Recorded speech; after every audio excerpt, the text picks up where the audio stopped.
Hi, Karine. Hello, good morning. Happy Monday. Hi, Wen community. Yeah, they're just, you know, I love what we're going to talk about today. I know. Okay, why don't you tell everybody in case they didn't read it before they jumped on here? So, Catherine Kim Mullen, Sage Navigation, living life by design, stepping into me every day. I think you can say the same thing, Karine. Yes, Karine Ewert, Sage Navigation. You can visit us at sagenavigation.ca. And we want to take it light today. It'll be a bit chaotic because when you think of energy, you don't see energy, but you surely feel it. Absolutely. And that's the thing. Because you don't see it, do you know how to identify that you just drained that battery? Like when I push the remote on the TV and it doesn't work anymore, what's the first thing I do? Change Check the better. battery.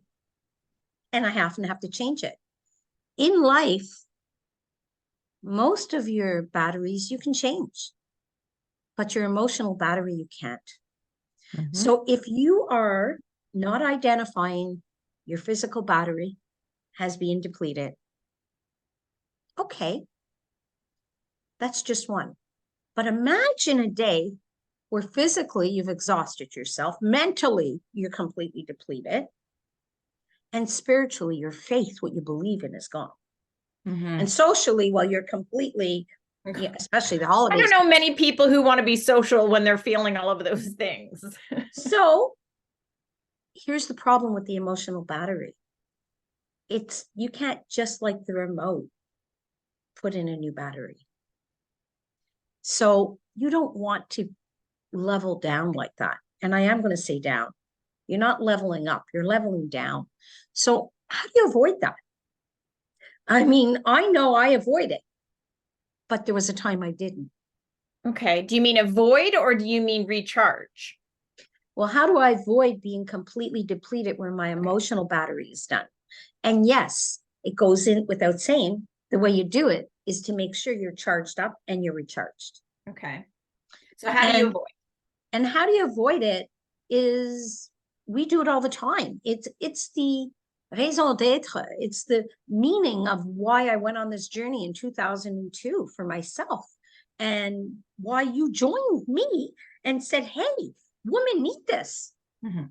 And you know what? This is the thing. You don't realize why you need it. You don't realize what you're going to get. So we'll take you on a journey and show you. I'll show you what my life is. Karine will show you what her life is. And at Sage Navigation, we really focus on the batteries for your physical pillar. Mm-hmm. And you think you know what that is, but I guarantee you, you don't know it the way we know it. And what do we mean? It's not arrogance. It's that when you think physical, the first thing that comes to mind is, well, physically, I'm in shape. I go to the gym 3 times a week and I've been Sure. in the same clothes I've been wearing for 20 years. I'm healthy. Okay, great. Are they physically? Are they? Is there physical? Do they have physical wealth just because their body is physically fit? Well, we actually talked about this. So we did a workshop. Gosh, was it last week or 2 weeks ago now? The time just seems to fly. We have another workshop coming up on December 12th at 7 o'clock to talk about this as well. Because what we realize is that your physical wealth changes dramatically throughout your years. What made you feel physically wealthy in your 20s is not necessarily what makes you feel physically wealthy in your 40s or 60s or anywhere in between. So it's really important to have these conversations. And when you think of physical wealth, that's the body part. But if you look at youth, okay, there were people that traveled. I had friends that traveled. However, today people are taking that year, lap years, leap years. I don't know what they call them. They're the year where they say Mila's doing it. My niece Amanda's doing Yeah. it. Yeah. Their physical wealth for them is seeing the world. Yeah. And so we talk about that too, how your physical wealth isn't just about what you see in the mirror. It's what you surround yourself with. It's your environment. It's your home. It's the energy that you have when you get into bed at night, what you see in your, what you see and what you see when you first wake up in the morning, and how you live literally physically in the world. Do you live in the city? Do you live in the country? Do you live in the place, in the physical space that you want to live in? And yes, my daughter right now, I actually think she's asleep right now at a youth hostel somewhere in outside of Vietnam. She's doing the 2.5 month tour, backpacking tour with her friend after graduating university. And it is literally like her physical wealth right now is defined by where she is spending her time. And she feels very physically wealthy.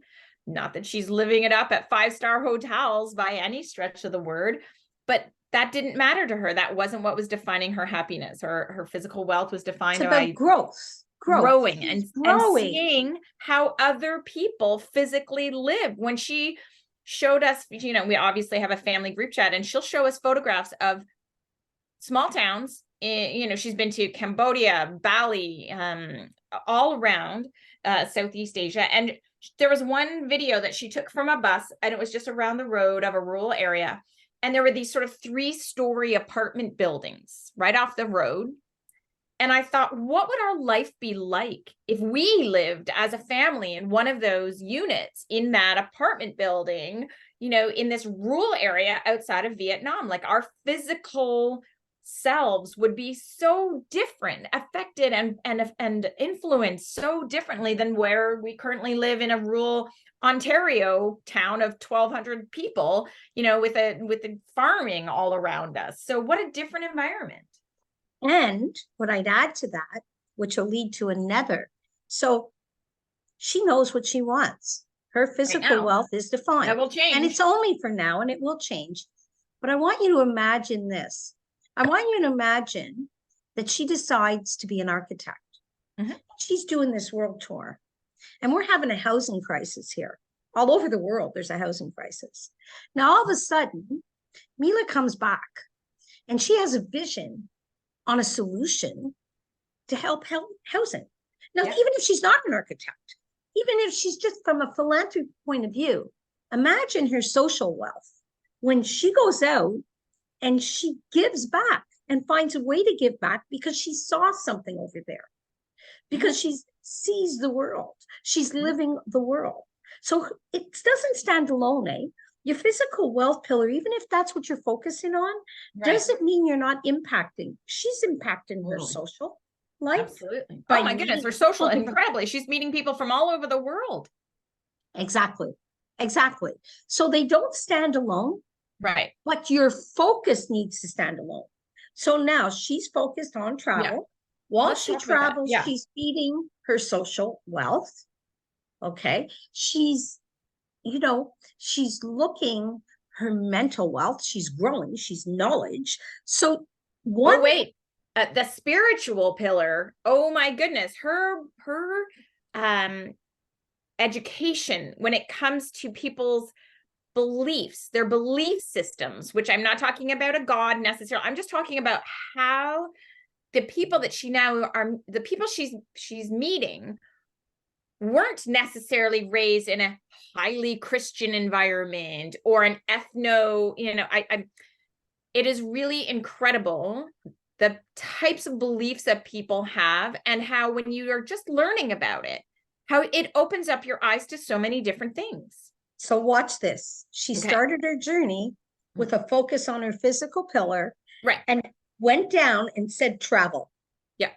And everything else is getting fed at the same time. Yeah. Now, that happens to all of us. I started a journey on mental wealth that hit financial wealth. Yeah. Like boom. Okay. And spiritual wealth for faith, for sure. They all impact. Now, here's the thing. We started with physical. But if you have no focus on anything, then what are you accomplishing? You're just depleting. You're going here, you're going there, and we talked energy. So you want to travel, so your mind's distracted. You haven't made a plan to travel. You're just, your mind's all about, oh, I wish I could do that. Mhm. Oh, I got to go to the gym. I wish I could do that. Oh, I got to go to work. I wish I could do that. Um, yeah, I have responsibilities. Oh, it's not the right time. You get the picture. Yeah. How does that happen? Is when you don't have focus. Mila didn't wake up and decide. My niece didn't wake up and decide that she's going to Australia. Like, No. And get on boom. a plane the next day.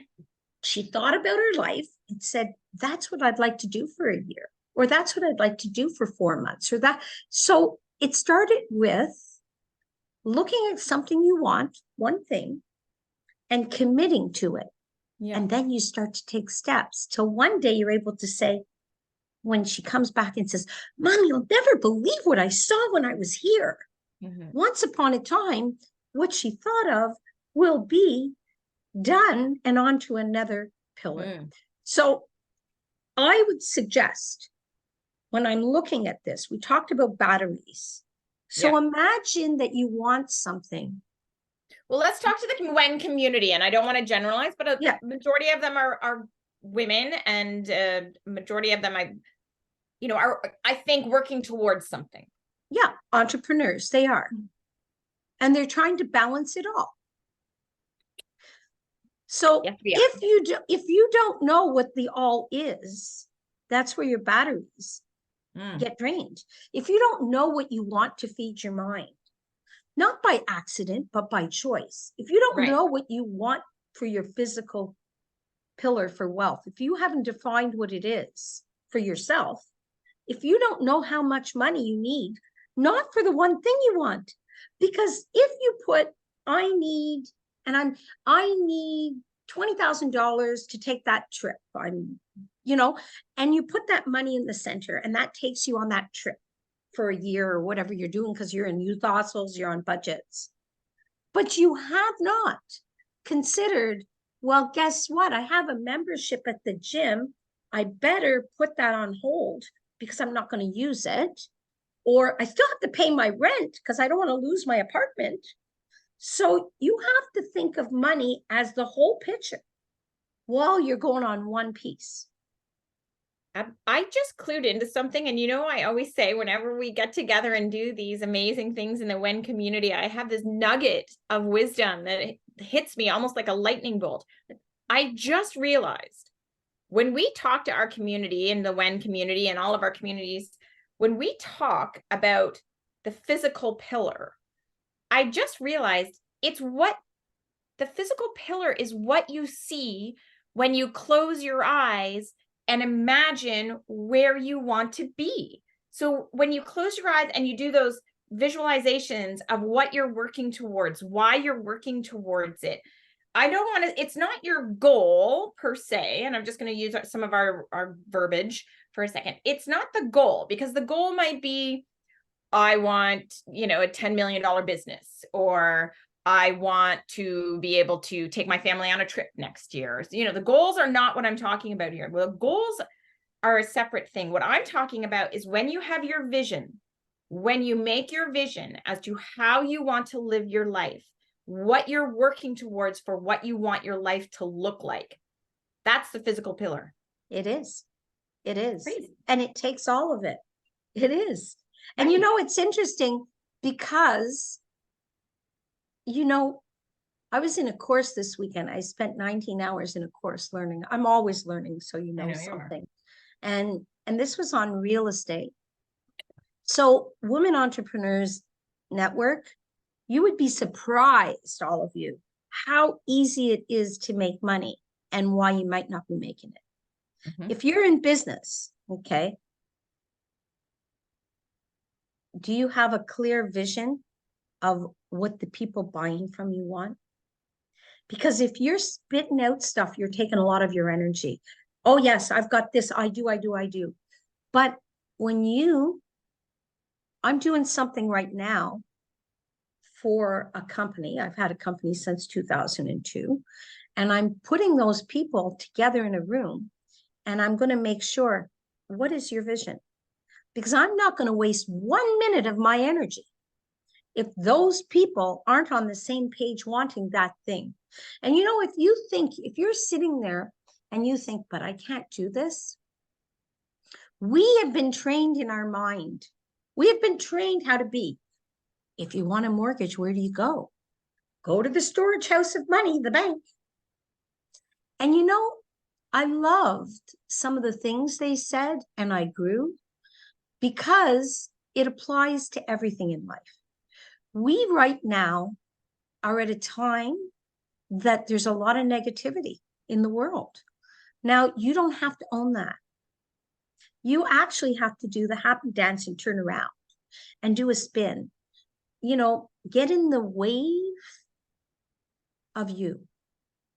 Because if you go into the ocean and there's a big wave coming at you, you can either move your body in it and slide back, or you can fight it and it's going to knock you down. So energetically, how is your energy? And think of everything, because we started out with that. Think of what do you want? And reach out to us. Just reach out. I cannot believe how my life has changed. So when I say I'm on the journey of the physical pillar, that doesn't mean I'm not reading and studying. I studied all weekend. But you know what?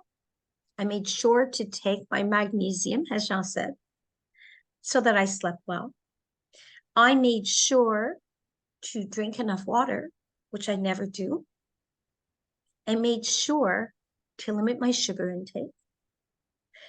So I was still working on my physical pillar, but I was focused on my financial pillar, business. But my main goal is physical. So if I know, wait a minute, what did you do for your physical pillar today? What did you do for your mental pillar? I have such an amazing journey on the mental pillar that now it's just clear. Right. So Karine, maybe you can bring this home so that the people get something more before we end our day. Well, we started the conversation talking about sort of battery depletion. And, I think the conversation needs to continue. There's a lot we can talk about when it comes to this type of thing. The physical pillar, is what we're at Sage right now focusing on. We have that workshop coming up again, where Jean is going to talk to us a little bit more about how we can, it's like recharging your battery, like how you can support your body as you are going through the process of reaching your goals and reaching that next level of whatever it is you're working towards. So I think the importance is recognizing when your battery is feeling drained, when you're starting into that. It's almost like if there could be a warning light when you have your clicker and the battery starts to get a little bit, it's starting to wear to a level that's maybe not optimum. That's what we're talking about, is recognizing that in yourself. And get in the community. I did learn from Scott McGilvery's group something that I value. A lot of people are redoing their goals and goal setting right now. And we always say, you never change the date. And you know what? I love how they don't refer to goals as goals. And I'm going to throw it out here. Comes from them, but I've rethought the way I think about it. And you'll love this and appreciate this, Karine. They talk about targets.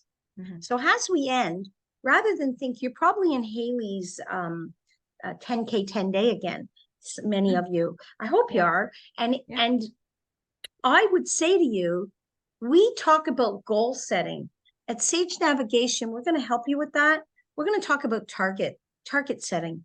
Because when you think of a target, your bullseye's in the center. But there are a lot of wins that aren't the bullseye. So maybe you don't get maybe you want 1 million and you get 950. Did you reach your target? You didn't get your goal, but you're in the inner circle. That's a good point. The bullseye. So I send that off to Karine. I know she'll do magic with that. Thank you. 11 Thanks, o'clock. everybody. Thank you. Talk to you soon. See you next week. Yeah. Stop the live.